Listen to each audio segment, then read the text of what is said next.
6 minutes after. I think we've given everybody plenty of time if you'd like to get started.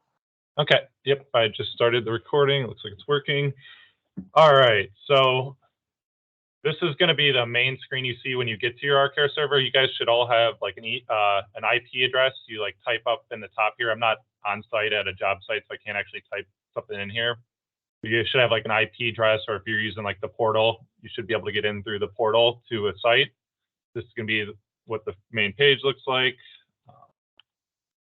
I'm using Mentor's site right now because it's the newest one. It's nice and clean.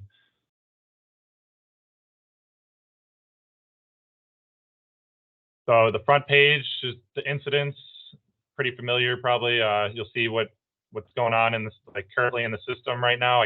Again, I can't set off an alarm to show you guys an alarm, but if there was an alert going on right now, it'd be there.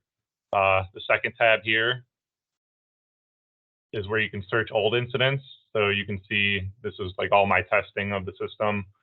You can go in and actually see how long it was going off.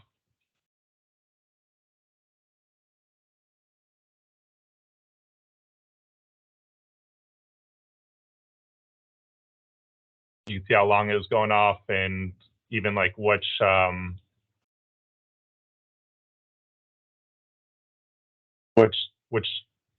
receivers got it. This is saying there's an error because there's no paging encoder right here, but it goes to the cell phones here. That's the search tab. You can actually go into like by accounts too, specifically, or go by your group. So AL, MC. You can dial it down by time as well. If anybody has any questions as I'm going, feel free to ask. The next tab is the messaging tab. I don't know that you guys ever really use this that much, but you have the option to send messaging to like the pagers or the cell phones on site through here. All right, and then this is the major tab. So this is the accounts tab, and you can see all the accounts that are in the system. An account is basically a room with devices and usually a resident inside of it. We could search for accounts. Here's all the IL ones, or we can go to a specific one. So we're going to go into an account here by hitting the edit button. And you can see all the information about the account. The major thing here to remember with accounts is you never want to change this address field here. This always needs to stay the same. It ties to like your foresight system and stuff. And then also, if there's a bed and bath pull cord in here, you never want to change these or delete the bed and bathroom pull cords out of here. We can change the name. So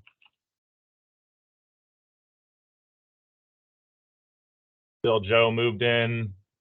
You guys don't have a phone system in any of the ones that I've been working with, so none of this is filled out. You shouldn't need to mess with this group here, but the group is going to be which paging group it goes to. So whether it's going to like the nurse call cell phones or pagers, or the memory care cell phones or pagers, or the AL ones. Again, they should all be set up already. You shouldn't need to adjust that. Time schedules, you could, again, shouldn't need to mess with that, but you could potentially set it up so a resident's only, the alerts are only going out from like 6 p.m. or 6 a.m. to 10 p.m. So people aren't getting alerts in the middle of the night, but I don't think your facilities would ever do that. You could add a photo here and then some additional notes. You guys will have pendants to add the pendant that goes around their neck, the locator pendant, to an account. You'd hit add new device here. And you'd actually press the pendant. And then when you press the pendant, you can hit refresh here, and it will populate a device in here, and the time of that press will be like, so if we just pressed it right now at 10:11 a.m., there'd be a time that says 10:11 a.m. We could click add that device, and I'm just going to pretend like this is the pendant. We could add the device, name it Bill Joe's pendant,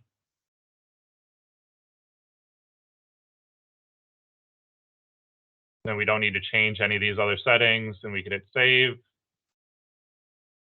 This is just reviewing the settings. We hit save again. Now Bill Joe's pendant is down here.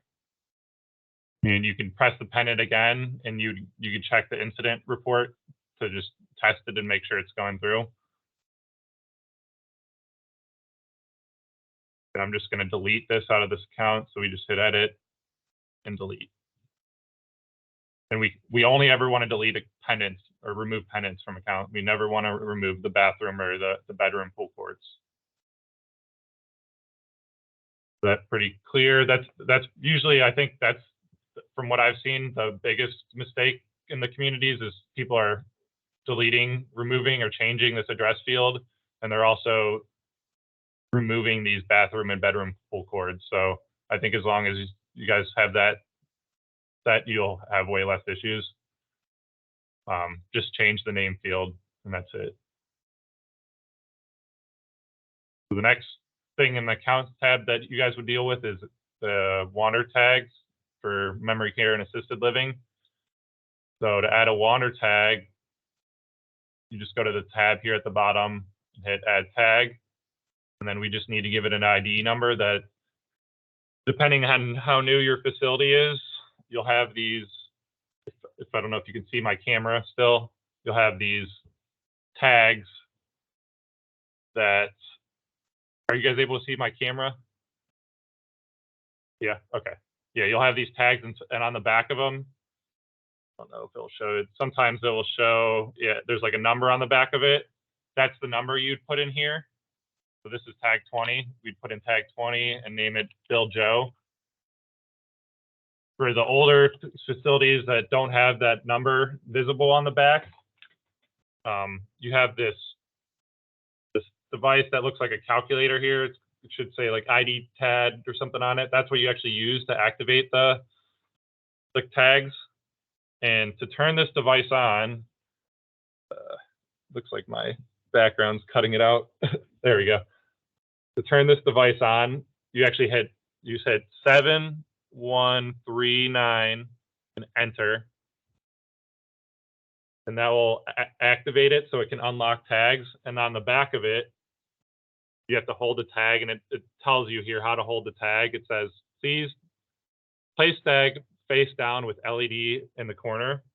So there's an LED light you can see in the tag. It's not activated, so but it's this little you can see like a little turned off light there. So that's what they mean by the LED tag needs to be in the corner. So we put it on the back of this thing, face down, and this is the face down on the thing. And then we hit enter. And yep, I don't know if you guys can see it on the screen there, but it says tag 20. So that's if there's no label on the back of it. That's how you have to find out what the tag ID is by actually activating the tag and looking on this device and seeing what that ID is.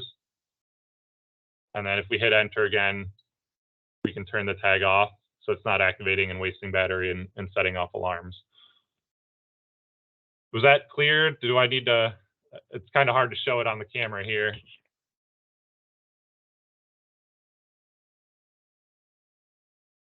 Any questions, guys? Okay, so we can add the tag there. Yeah. Save So I the had a change. question on once Yep. they add that WonderGuard tag. I know it'd be in there, but what does it sync to the WonderGuard tag once you add it into this system? What will it show up in Foresight? Will it show up on the, when that tag is activated? Will it show up on the pagers, the pagers? If you have, it depends what you have. So if you have pagers, or how the tag works is how the wander tags work is if somebody walks up to the door, and depending on how the door is programmed, some of your facilities might have loiter alarms. So if somebody's standing with a tag standing by that door for more than 5 seconds, it'll set off like a loiter alarm, and you'll get a page for the loiter alarm. The main alarm you'll get, though, is if that door opens and nobody used the WonderGuard there, nobody used the keypad there to bypass the door, it will send out an alarm to the pagers saying, hey, tag 20, Bill Joe got out this door, basically. And either to the pagers or to the cell phones. It's strictly for the water guards. So, this is another point, another area I've noticed issues is people aren't adding the tags in here. They'll activate the tags fine and give it to the resident. But if you're not adding the tag into this account, then you're not going to get a page. It's just gonna alarm locally at the door, and you will not actually get a page for the alarm.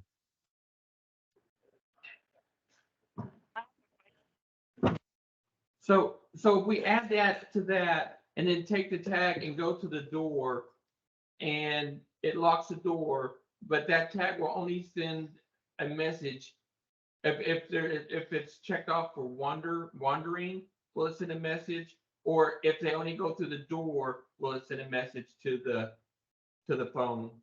It depends how the door is programmed.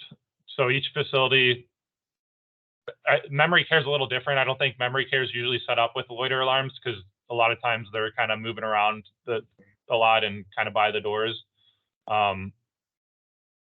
So if it has a loiter alarm on it, then yes, it's just going to alarm if they're standing by the door without the door being open. I'm thinking more for the assisted living side where we have wander guards there, where they walk by the little white thing that's by the door Yep. to the water system, that if they have it set up for loiter alert, it'll send a message, and then it'll also send a message if they go through the door. Yes, correct. That's how it should function, yes. Can I ask how we would shut the loiter alarm off for memory care? Because I get about 800 alerts a day from our memory care. Which facility are you at? Around the door. You're I'm at Fremont. So I don't believe we service that area. You'd have to ask your RCare tech, whoever you guys normally talk to service that, to ask them to turn off the loiter alarms for that system. Okay, thank you. And I believe that's Adam. They can only do them in that area too, so they can do it door by door. So if there's certain doors that you want to keep it at, you can keep it at those doors. And I'm gonna delete this from here. So to delete the wander tag, it's the same thing. You just go in, hit edit, and then delete here. There's no more wander tag in there. That's accounts. That's the main area you guys will be in. And again, just the main things are just never touch this address tab and never delete the bed and bath boards or change their names or anything. That just causes lots of issues with the devices kind of getting lost in the system and not knowing where they're supposed to be. The next tab here is timed reminders. Again, I don't know. I know some facilities use these. You can just set up a lot, basically like an alert, a notification to be sent to for that room, for whatever. If it's an AL room, it's going to send it to the AL pagers, or the memory care one, it's going to send it to those. So we can hit add reminder here, which time we want it at, what day, what the message is, Sophie, Bill. And then you can add a sound to it here as well. So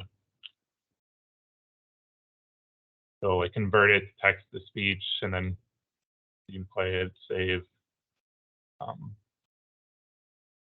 changes, and then it's going to show you them here. And you can disable them if you wanted to. When you disable them, you have to hit this update selection, and they'll show it here as disabled. Selection, and then you can see there's a reminder here for, you see one, this is the only one that has the reminder. I'm going to delete that. Again, I know some of the facilities use the time reminders more than others. All right, the next section, reports. This is another one that I know is pretty important for you guys. So I think the main reports that you guys use are the incident exception report, the diagnostic report, and the wander tag report. So so here's all the reports in the system, and if this is kind of overwhelming here, there's actually a help button here. on the bottom left of all the tabs here, and that will take you to like a help screen, and then it'll tell you everything about the system, but I'm just going to go to the reports here, and this will actually kind of give you a rundown of like all the different reports and how they work and stuff. I'm not going to go through every single one of them, but that's here if you need it.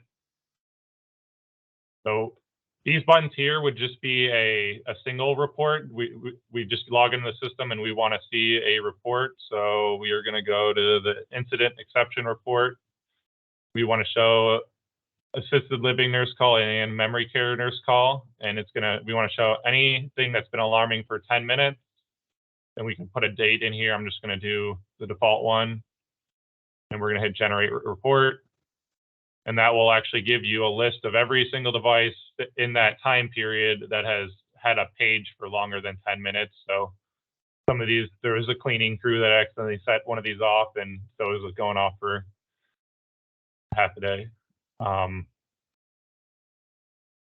You have the option, so that's just like to generate a web page here. You can do like a PDF. Takes a little bit longer to make the report, but then you could save this page as a PDF file then. You need to just email it to somebody. And then you could also do like a spreadsheet, which is going to have you actually save it to your computer. So that's just to do like if you need to get in the system and generate a report on an incident, or a family is asking about something, you can generate a report pretty easily just by clicking on one of these. What you're most likely going to do, though, is do a scheduled report. So at the bottom of the tab here is the scheduled reports, and we just need to go into the list here. I'm going to find the same one. We can add it. And now we just need to give it a name. That for now, we can say how we want to receive it. I would recommend just PDF. Give it a time, the day, maybe at 8 a.m. on Monday. And then you're going to actually decide who you want to give the report to. So the ED email, Director of Wellness email, MCD email, which groups we want to send. So memory care and assisted living.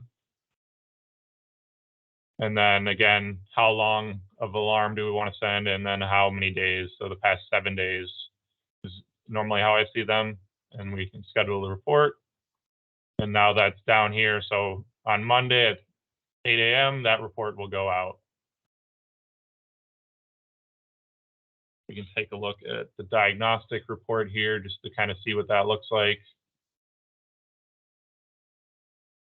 So this is a pretty important report. This is actually going to show you any devices that have low battery. So we can see here there's 2 devices that have low battery. And then if it says no supervision or supervision signal loss, I believe it is, over here, that actually means the battery is completely dead on the device. So that device is going to be their AAA batteries for all the pull cords. So that device will need to be replaced. Your locators are the devices up in the ceiling. So if there's an issue with those, you're probably going to have to contact the tech to come and take a look at it. And then all these things are kind of more on the server side. You shouldn't need to deal with. Wander tag reports. So I'm just going to hit show all tags in the system, or that the system's seen. You can choose whether you want to limit it to a time period and then how you want to organize it. So this is just going to show you all the wander tags. I've only had one in this system. And then the last signal of that tag.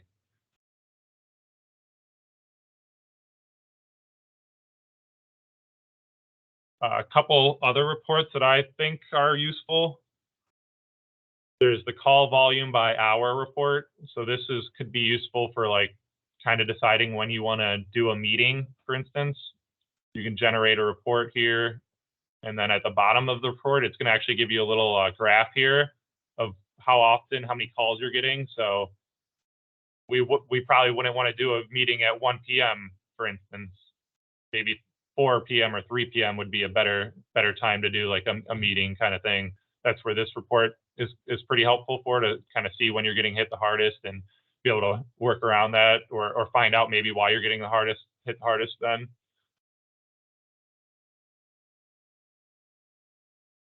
Another one would be the frequent caller report, to see who the problem rooms are. So that's just going to give you a list of all the accounts and how many calls they're actually. This is only showing ones that are over 1 call, so it's just going to list them from the most calls to the least calls here. And good to know, I guess, again, just who's having issues and maybe if those can be resolved. And then the last one here is the test and inspect form. So you actually need to click, this is showing all the devices, so I just hit everything here and then order by name. And what this is just going to do is going to have just a list of every single device in your system, and it kind of gives you like just a checklist here. So you could either print this out or you can go with a laptop and do it. And you can, and just, this is for testing. So I'd say maybe once a year, every other year or something. I don't know if you guys have a process in place for this, but just to kind of test every device in the system, just to go through, you could pull the pull cord, hit, yes, that it came through, maybe put some notes that, hey, it's not coming through sometime it is. And then you can kind of give this to us or a RCare technician if you're having issues after this whole test and inspection form is done. And this lists every account in here and all the devices.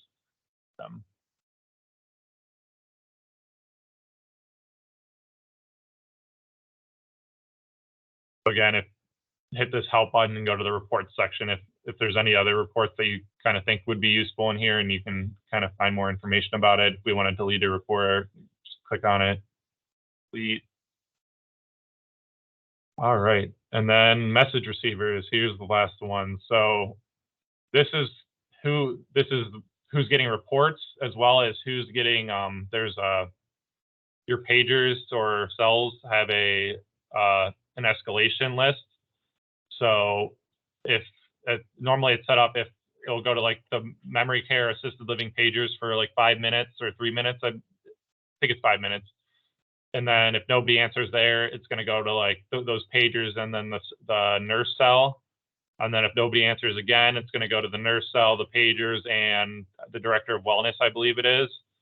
And then at the end of the chain, it goes to the executive director. If after like 15 minutes, nobody's answered any of those calls, it should be emailing the executive director. And this is where it knows what that email address is. I know some of the buildings have more turnover than others, so it's important that these addresses and phone numbers get changed when a new person comes in. So the email is pretty easy. You go in. I just have these as placeholders for now, but Jane is the new ED. I'd probably keep it as ED Jane, and then her email address. We can send her a test message, and then she should get that email. For cell phones, it's a little bit more complicated. So for a cell phone here, cell phones all have like your cell phone number has like a way you can actually text or email to text it. So I just have, so this one's here for like T-Mobile. You just have to have this at tmomail.net at the end. For AT&T, it's like text at, or text.at-and-t.net. Verizon, it's vtext.com, and you can actually look these up pretty easily.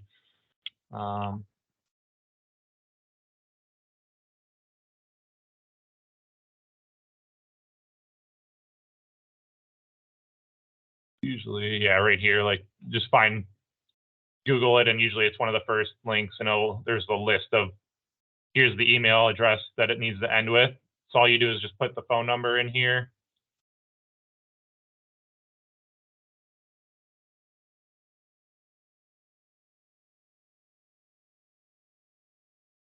So if we just put the phone number here and said that, that's actually going to send a text out. So I just got that text message from the system. But to know, you have to know the provider of their cell phone provider to know the end, what to have at the end there.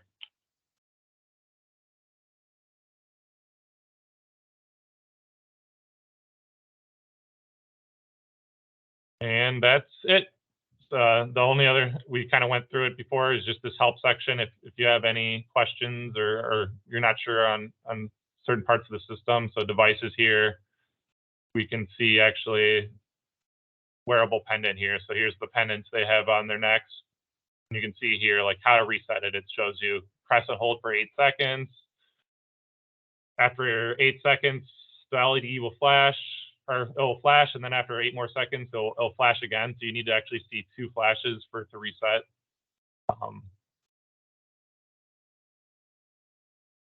Here's like the bedside stations you guys have, or no. Is there pull cords? Here's a pull cord. How to reset is just flipping it back up. So.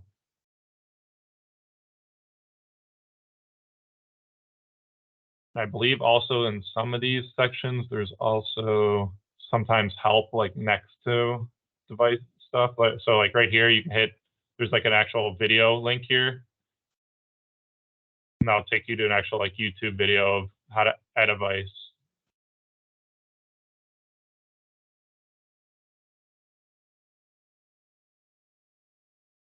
There's not one for the wander tag, but any questions? That's it.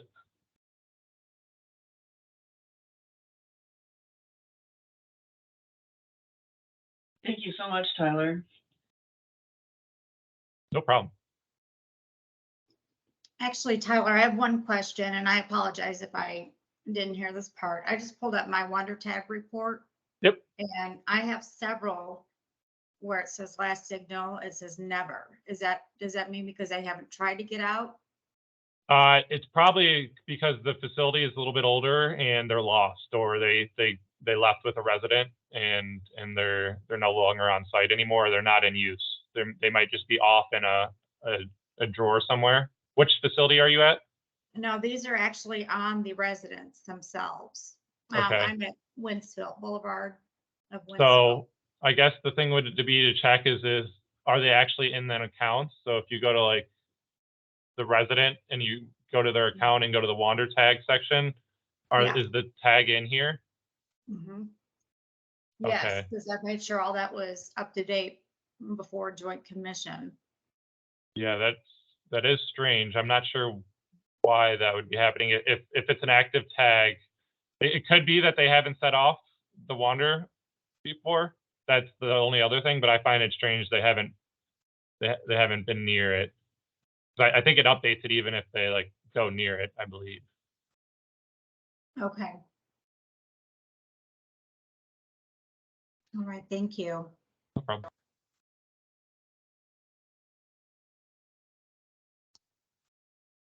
Any other questions? I am gonna stop recording then.